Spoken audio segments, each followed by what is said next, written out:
জামশেদপুর গ্রামে একটি শক্তিশালী জামশেদ বলে একটি লোক ছিলেন। তিনি খুব সাহসী আর খুব কিছু মানতেন না। কি ব্যাপার গো, সারাদিন কি তুমি ব্যায়ামই করে যাবে, আর তো কোনো কাজ নেই নাকি?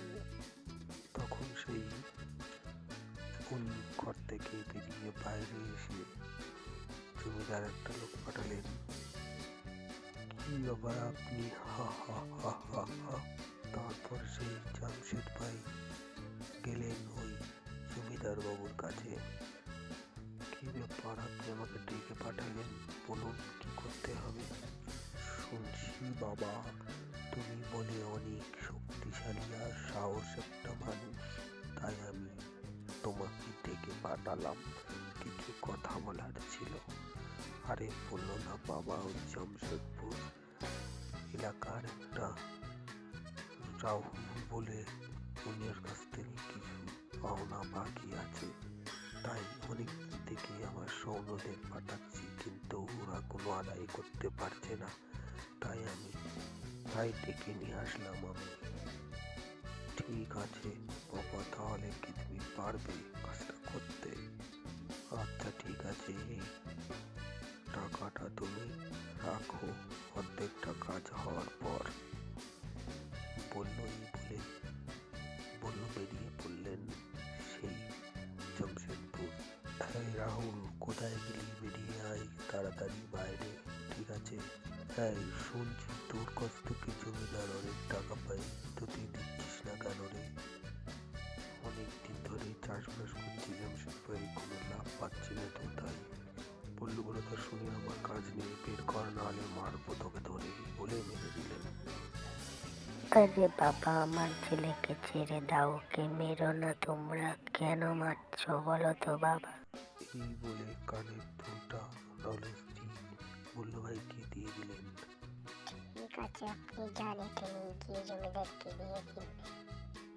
আর এটা আগে দিয়ে দিলে তো ওকে মারটা খেতে হতো না।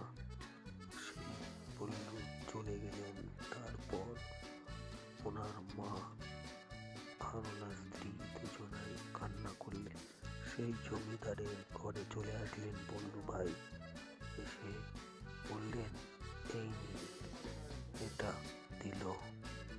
আরে বাহ বাহ বাহ, আমি তো ভেবেছিলাম যে তুমি কিছু একটা করেই আসবে, এদেরকে কত পাঠিয়েছে, এরা তো কিছু করতেই পারে না, এই নাও তোমার বাকি টাকাটা, জমিদার মশাই কিছু প্রয়োজন পড়লে ডাকবেন।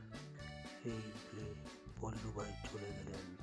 যেতে যেতে এক কাছে 5 গ্লাস আখের রস দিন তো।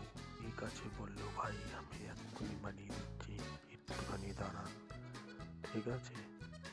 সেই রসটা খেয়ে উনি ওখান থেকে চলে যাচ্ছেন। তারপর দেখুন, আরে বল্লু ভাই চলে যাচ্ছেন, আমার টাকাটা দিয়ে গেলেন না তো। আমি কে তুই জানি, দোকানটা বন্ধ করবি নাকি? টাকা চাইছিস আমার কাছ থেকে?